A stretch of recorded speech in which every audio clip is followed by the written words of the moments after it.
Good morning and welcome to Automation News Headlines for Thursday, October 17th, 2024. I hope your day's off to a great start. Whether you're watching live after the fact, I still want to wish you all a great day.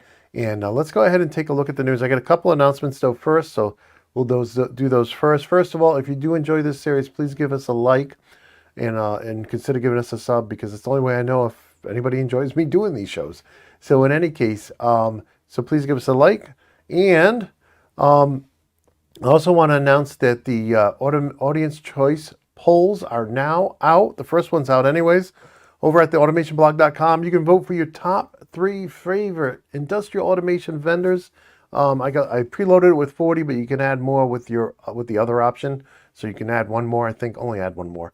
But in any case, please check it out. We're going to run these polls every other day until the week of Thanksgiving, and it helps me know what you guys want me to cover, because if everybody's choosing, vendor X, then I need to make sure I'm covering that vendor. And I think I do a good job, especially looking at last year's polls, but I'd love to hear what you guys think. And this is just the first of many, so you'll be able to vote in all of them between now and, well, as they come out, I should say, between when they come out and Thanksgiving. The other thing I wanted to address was, let me back up here a couple, was that I'm going to be moving the show to lunch to about 12:30. So starting next week, all the shows are going to be moving to lunchtime. So the members only shows will be at like 12:05, and then the public shows will be at 12:30.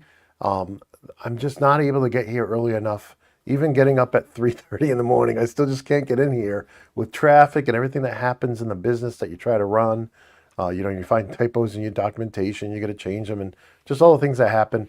So all the shows are moving to lunchtime. So either 12 or 12:30, depending on if it's a member show and I say 12:30 whenever the member show's done, right? So it'll be 12:30-ish. So I just want to let you guys know about that change for next week, starting next week. So with that, let's go into our first news story. Rockwell Automation advances its FactoryTalk optics portfolio with something called Data Ready Smart Machine Application. So I read through this article. It sounded cool, but like, what is it really? Like, is it an app that lives on the HMI? Is it a feature inside of FactoryTalk Optics? I didn't know. So I reached out to them again on LinkedIn and said, can you spare 30 minutes to bring our audience up to speed? Then over at OnLogic, they had an interesting article. Now, we already talked about in the past that they have this new AI department to help you pick the right OnLogic hardware for your AI application needs. But also, I thought this was interesting because they talk about the AI, software vendors they deal with: Data Monsters, Mosaic, Big Vision. So I thought that was interesting. Over at P&F, they're talking about their HMI that has RFID authentication, so you can use RFID instead of typing in a password. It's explosion proof. I think it's Zone 2/22 Div 2, and hygienic for those pharmaceutical or other applications that need hygiene, the hygiene capabilities, right? So a very interesting product there. Over at the Automation School, just want to remind you, I put together a $10 course on the Slick 100. It also includes a zip file of all the free software I've ever got my hands on over the years, as well as all the documents, including some documents Rockwell doesn't have on their website anymore, so which is a shame. But in any case, this also comes with Q&A support. So if you need to get into a Slick 100 and upload your program from it, and you get stuck with one of the steps, whether it's setting up DOSBox or whatever, you can post a question in here and I'll support you like I do all my other students. From there, we go back to P&F, and I thought this was cool. They added to their Smart Runner Explorer laser profile sensor and their Smart Runner Explorer 3D vision sensor, they added the ability to both support Gen Cam and ROS Industrial. These are 2 open standard interfaces to cameras that let you do something with all the data you're getting from the camera. So I thought that was very cool. And then, just a note that Oriental Motor announced a new CVD series of multi-axis stepper motor drivers, but this one being compatible with EtherCAT. And then over at Maple Systems, they're promoting today their new HTML5 web HMIs. Now, web HMIs aren't new. I've never used one. And these are compatible with, I'll just talk about Code System Ignition. Those are both very popular in industrial automation, right? But in any case, I did ping them on LinkedIn saying I'd love you guys to come on the show and tell us about these because I've never used one. So, what do they do? Do you just tell it an HTML address to go to, and when you power it on, it goes right there? Very interesting. But I imagine there's some serious cost savings, right, by having it just be based on Chromium and not have all the runtime that a normal HMI would have on it. From there, yesterday, I received a new episode of the Automation Podcast. I had a fantastic time sitting down and talking with Rhonda Diabachi. I don't think I'm saying that right.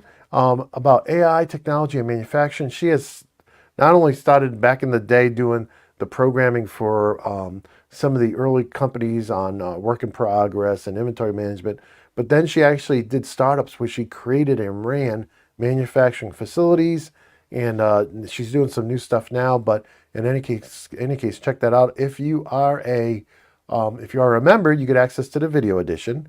If you're not a member, then you get the free audio edition, which everybody gets. From there, we go over to Rockwell Automation. Now, I hinted at this because we saw a new manual for Factory Talk View, right, that said V15, but I didn't see anywhere where they announced, like we just saw that Factory Talk Optics announcement.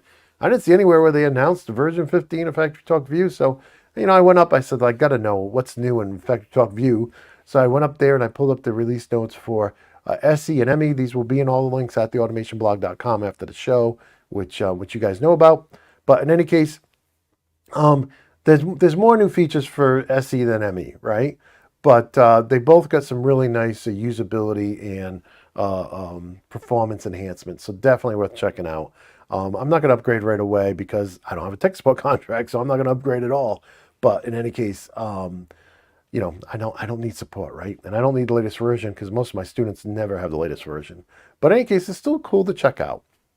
And with that, I just remember, if you do enjoy these shows, please give me the like. It's the only benchmark to let me know if I should keep doing them, if there's people liking them. So give us a thumbs up if you do like the show. And hey, if you want to share it, if you think it's that good, please do so as well.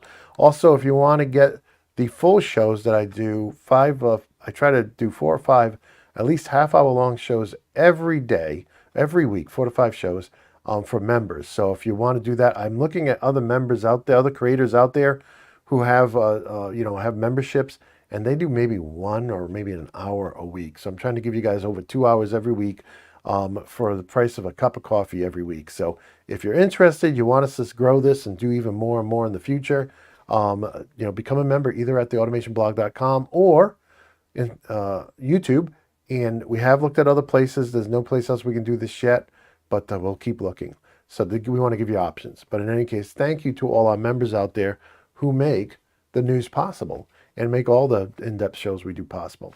And with that, I just want to wish you all a very great day. Just remember, next week, all the shows are moving to the lunchtime hour, okay? Including the support for the automation school. That'll be from like 12:30 to 1:30, so I can cross over 2 different time zones at lunch to see if we can get more of our students help with the questions they need live, right, during that Q&A session. So in any case, I want to wish you all guys all a great day, and until next time, peace.